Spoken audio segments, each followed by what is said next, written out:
Hello friends, welcome to రుచి వంటిల్లు. ఈరోజు మనం టమాటా రైస్ 10 నిమిషాల్లో చాలా ఈజీగా చాలా టేస్టీగా ఎలా తయారు చేసుకోవాలో చూద్దాము. ఈ టమాటా రైస్ని మనం లంచ్ బాక్స్ లేదా ఆఫీస్కి పెట్టడానికి చాలా బాగుంటుంది. చాలా త్వరగా చేసేసుకోవచ్చు. సో లేట్ చేయకుండా వీడియోలోకి వెళ్ళిపోదాం. ముందుగా టమాటా రైస్ చేసుకోవడానికి స్టవ్ మీద ప్యాన్ పెట్టుకొని అందులో 1 టేబుల్ స్పూన్ ఆయిల్ వేసుకోవాలి. ఆయిల్ వేడైన తర్వాత సన్నగా తరిగిన ఒక ఉల్లిపాయ, 2 పచ్చిమిరపకాయలు వేసుకొని ఫ్రై చేసుకోవాలి. ఉల్లిపాయలను మీడియం ఫ్లేమ్లో బాగా వేగనివ్వాలి.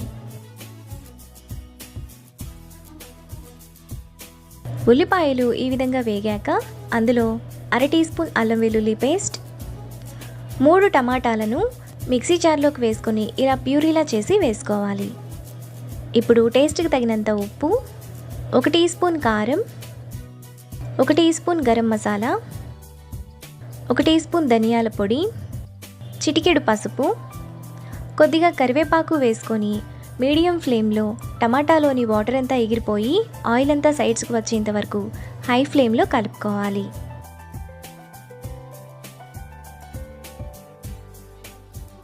టమాటాలోని వాటర్ అంతా ఎగిరిపోయి ఆయిల్ అంతా ఇలా సైడ్స్కి వస్తున్నప్పుడు అందులో సన్నగా తరిగిన కొత్తిమీర కొద్దిగా, పుదీనా కొద్దిగా వేసుకొని ఒకసారి కలుపుకోవాలి.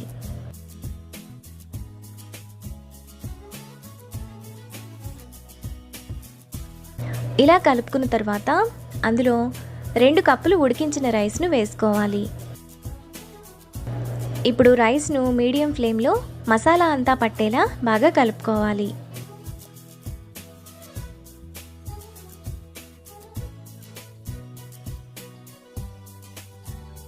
మసాలా అంతా కూడా రైస్కు ఈ విధంగా పట్టి మనకు టమాటా రైస్ రెడీ అయిపోతుంది.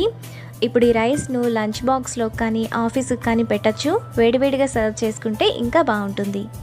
అంతే, ఎంతో టేస్టీగా సింపుల్గా చేసుకునే టమాటా రైస్ రెడీ. ఈ వీడియో కనుక మీకు నచ్చినట్లయితే లైక్ చేసి, షేర్ చేసి, సబ్స్క్రైబ్ చేయండి.